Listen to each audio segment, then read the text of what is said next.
সুপ্রিয় ছাত্রীবৃন্দ, আশা করি তোমরা সবাই ভালো আছো এবং বাসায় থেকে ভালোভাবে পড়াশোনা করছো।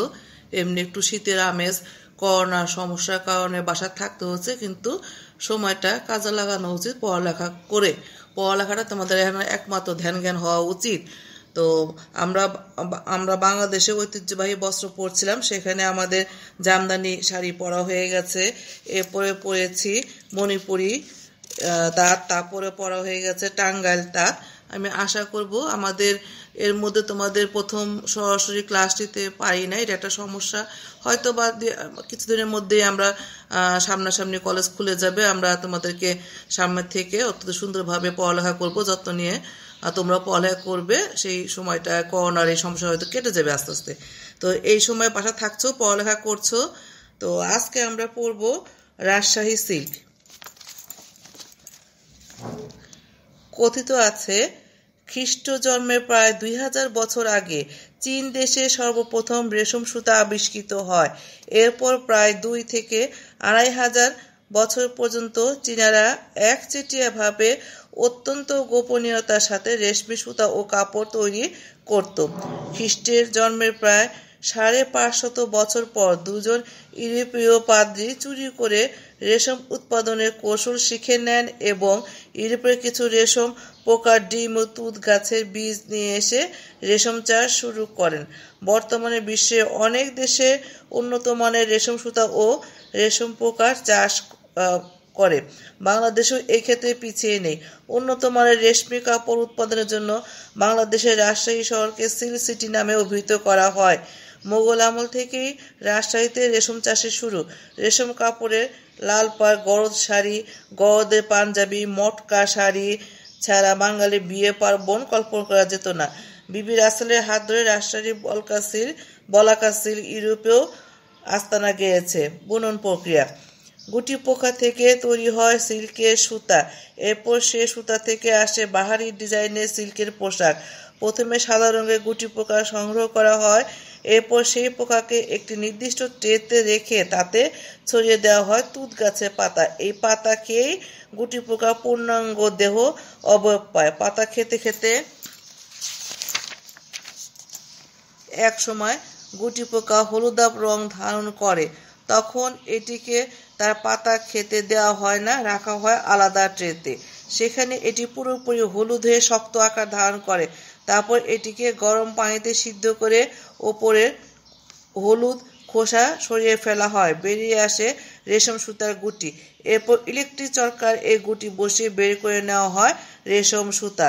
এই সুতা আরও প্রক্রিয়াজাত করে চলে যায় বুনন কারখানায়। সেখানে শ্রমিকরা বিভিন্ন ডিজাইনের সুতা বসে তৈরি করেন শাড়িসহ রং বেরঙের সিল্কের পোশাক। গুটি পোকা থেকে এভাবে আসে রেশম বা সিল্ক পোশাক। বর্তমান অবস্থা। মেশিনে বোনা সস্তা কাপড়ের ভিড়ে এখনও শক্তভাবে টিকে আছে ঐতিহ্যবাহী রাজশাহী সিল্ক। সুতার দাম বাড়ার সঙ্গে সঙ্গে বেড়েছে সিল্কের কাপড়ের দাম, কিন্তু তাতেও রেশম কাপড়ের প্রতি ক্রেতাদের আগ্রহ উৎসাহ কমেনি। রাজশাহী রেশম গুটি রেশমি শাড়ি মানে সবচেয়ে ভালো। শত সংকটও টিকে আছে রাজশাহী প্রথম শাড়ি প্রতিষ্ঠানগুলো। 1977 সালে রেশম বোর্ড প্রতিষ্ঠা হওয়ার পর রেশম চাষ রাজশাহী, চাঁপাইনবাবগঞ্জ ছাড়াও ঠাকুরগাঁও, সাতক্ষীরা, রাঙ্গামাটি, বান্দরবানে শুরু হয়। পরবর্তী দেশের 36 জেলায় 190টি থানায় রেশম চাষের বিস্তার ঘটে। রেশমের চাষ সুষ্ঠুভাবে এবং উৎপাদন বৃদ্ধির লক্ষ্যে রাজশাহীতে রেশম গবেষণা ইনস্টিটিউট প্রতিষ্ঠা করা হয়, কিন্তু বিভিন্ন অব্যবস্থা ও সমস্যার কারণে রেশম চাষের বিস্তার ঘটানো সম্ভব হয়নি। আমরা সবাই জানি রেশম সুতার সাথে আমরা কম বেশি সিল্ক কাপড় আমরা সবাই পরিচিত। মেশিনে বোনা সস্তা কাপড়ের ভিড়ে এখনও শক্তভাবে টিকে আছে ঐতিহ্যবাহী রাজশাহী সিল্ক। সুতার দাম বাড়ার সঙ্গে সঙ্গে বেড়েছে সিল্ক কাপড়ের দাম, কিন্তু তাতেও রেশম কাপড়ের প্রতি ক্রেতাদের আগ্রহ উৎসাহ কমেনি। রাজশাহী রেশম গুটি রেশমি শাড়ি মানে সবচেয়ে ভালো। শত সংকটেও এখনও টিকে আছে রাজশাহী প্রথম শাড়ির সিল্ক প্রতিষ্ঠানগুলো।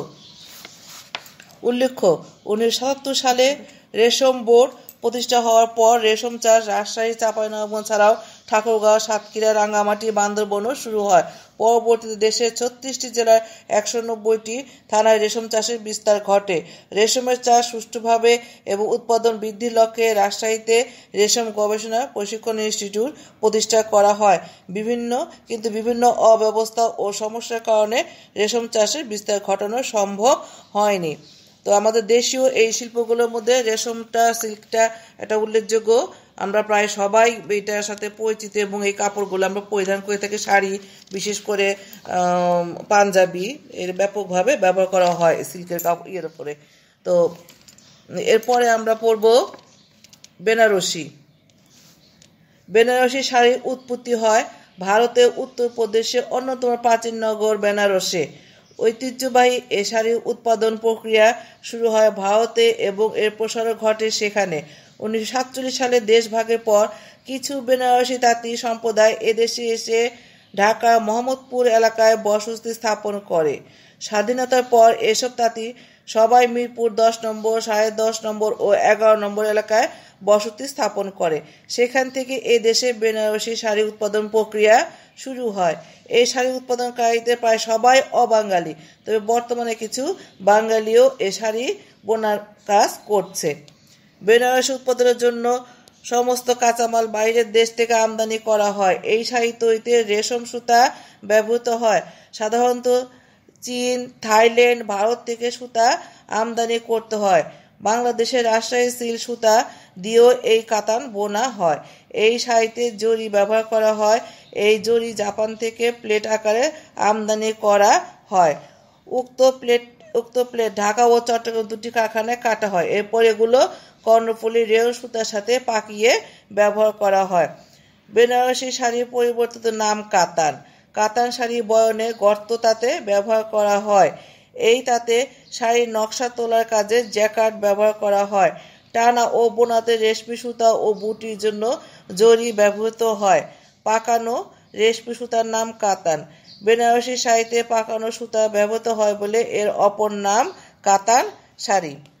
বর্তমানে বহুল পরিমাণে বেনারসি উৎপাদিত হচ্ছে এবং আমাদের চাহিদা মিটিয়ে মুসলিম দেশগুলো ও ভারতে কিছু কিছু রপ্তানি হচ্ছে। এরপরে আমরা পড়ব খদ্দর। অবিভক্ত বাংলায় স্বদেশী আন্দোলনের পর থেকে খদ্দর কাপড়ের উৎপত্তি। খদ্দর শব্দটি এসেছে গুজরাটি শব্দ থেকে। এর যাত্রা শুরু হয়েছিল শতবর্ষ আগে সনাতন ধর্মের নিম্ন বর্ণের যোগী সম্প্রদায়ের হাতে। মোটা কাপড় বানিয়ে বিদেশি পণ্য বর্জনে সফল হয়েছিল এই খদ্দর। দেশি পদ্ধতিতে হাতে চালিত তাতে কোনো এক ধরনের মোটা ভারী সুতা কাপড়। যদিও তখন খুব বেশি তুলা আমাদের এখানে উৎপাদিত হতো না, তবুও বাইরে থেকে তুলা আমদানি করে এখনকার তাতে খদ্দর কাপড় বোনা হতো। ধনী, গরিব, হিন্দু, মুসলিম সর্বসাধারণ তখন এই কাপড় ব্যবহার করত। পরিধেয় কাপড় থেকে শুরু করে কাপড় হিসেবে খদ্দরের বিবিধ ব্যবহার লক্ষ্য করা যায়। এছাড়া শার্ট, ফতুয়া, বেড কভার, বেডশিট, পর্দার কাপড়, সোফার কাপড়, শীতকালে ব্যবহারের জন্য পুরুষ ও মহিলাদের শাল প্রভৃতি খদ্দর কাপড়ে তৈরি হয়। ফ্যাশন সৃষ্টিতে খদ্দর বস্ত্রের ভূমিকা অনন্য। খদ্দর কাপড় সস্তা, সহজলভ্য, পাতলা, মোটা উভয় ধরনের খদ্দরের কাপড় পাওয়া যায়। খদ্দর কাপড় আরামদায়ক, শীত গ্রীষ্ম উভয় ঋতুতে পরিধানযোগ্য। এক কথায় বলা যায় খদ্দর দেশে ও বিদেশে সমানভাবে সমাদৃত। 1952 সালে সমবায় আন্দোলনের প্রাণপুরুষ ডক্টর আখতার হামিদ খানের চেষ্টা এবং তৎকালীন গভর্নর ফিরোজ খান নুনের সহযোগিতায় কুমিল্লার the Khadi and cottage industry association প্রতিষ্ঠিত হয়। তো আমরা সবাই জানি খদ্দরটা আমাদের দেশীয় কাপড়। কুমিল্লায় এগুলা খুব তৈরি হয়, বিক্রি হয়। আমরা নিজেরা আমাদের দেশীয় বৈশিষ্ট্য কাপড় পরিধান করতে পছন্দ করি এবং আমরা ব্যবহার করতে, বিশেষ করে শীতকালে এই ধরনের কাপড়গুলো মোটা ব্যবহার করা হয়। তাহলে আজকে আমরা কি পড়লাম? তিনটা কাপড় আজকে পড়া হয়ে গেল। সেটা হলো একটা আমরা পড়েছি রাজশাহী সিল্ক, এরপরে পড়লাম বেনারসি, যেটা অত্যন্ত সুন্দর কাতান যে শাড়ি, বেনারসি বিয়ে পার্বণে ব্যবহার করা হয়, বহুল প্রচলিত কাপড়, এটা পড়েছি। এরপরে আমরা পড়লাম খদ্দর। তো আজকে আমাদের ক্লাসটা এখানে শেষ। তিনটা কাপড়, এই তিনটা ঐতিহ্যবাহী বস্ত্র সব বাসা ভালো করে পড়বে। আমরা এরপরে আবার পরবর্তী ক্লাসে পড়বো। সবাইকে ধন্যবাদ দিয়ে আজকের ক্লাস আমি এখানে শেষ করছি। ধন্যবাদ।